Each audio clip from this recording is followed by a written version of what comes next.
Hello, my name is Kaylin, and I will be speaking on religion and ethical systems as they pertain to the economy.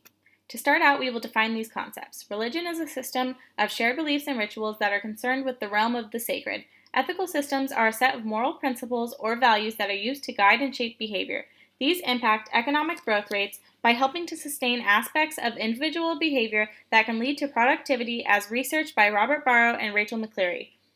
In this research of 59 countries from the 1980s to 1990s, they found that beliefs in heaven, hell, and the afterlife had positive impacts on economic growth rates.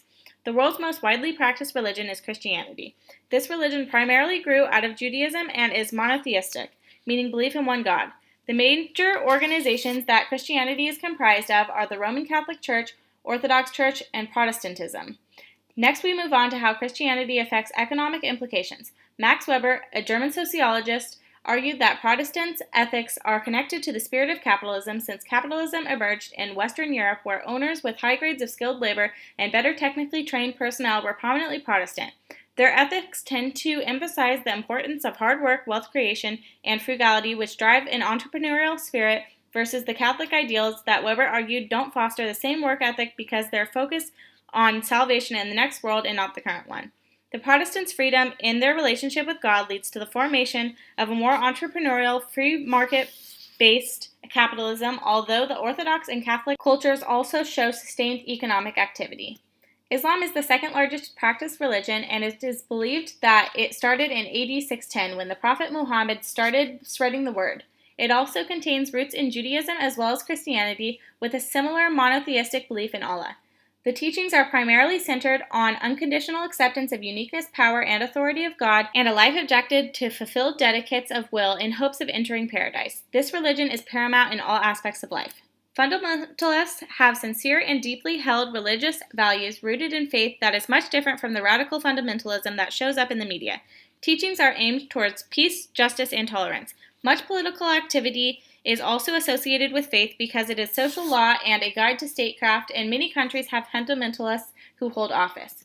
The Quran establishes some explicit economic principles, including approval of free enterprise and achievement of legitimate profit through free trade and commerce. There is also a great concern for social justice, where there is criticism of those who exploit others and encouragement to help the disadvantaged. The goal is to live up to contractual obligations, keep one's word, and abstain from deception. The banking system also condemns payments or receipts of interest, so they have different procedures such as offering and taking shares of investments or adding markups.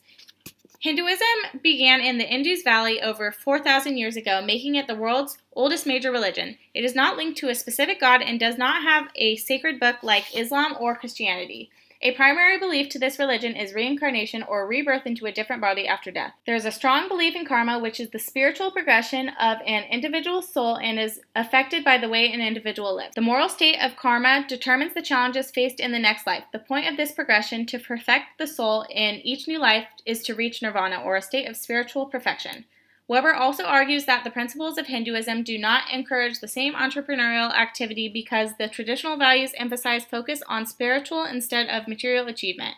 However, modern India is a very dynamic entrepreneurial society with millions of hardworking entrepreneurs who form the backbone of their rapidly growing economy. Buddhism is the last religion I will be speaking on, which was founded in the 6th century BC by Buddha, or the Awakened One, in Nepal. It emphasizes the suffering originates from desire for pleasure and can only be ended by following the Noble Eightfold Path.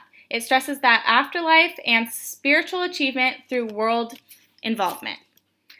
The Buddhists don't emphasize wealth creation and have put less stress historically on entrepreneurial behavior. Regardless, the society represents a more fertile ground for entrepreneurial activity. Lastly, Confucianism, not being a religion, also has economic effects. It was founded in the 5th century BC by Confucius and was the official ethical system of China until the Communist Revolution in 1949.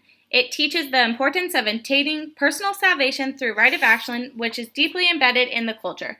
Because it is not a religion, it has no concern for the supernatural and has little to say about an afterlife. It focuses on high moral conduct and loyalty to others. This focus on loyalty Honesty and reciprocal obligation has lowered the cost of doing business with influence on the ethical culture in China, Japan, South Korea, and Taiwan. It emphasizes loyalty to superiors as being sacred and that loyalty being rewarded by blessings from management. Because of this, there is less hesitation between businesses to commit substantial resources. This concludes the lecture. Thank you and have a good day.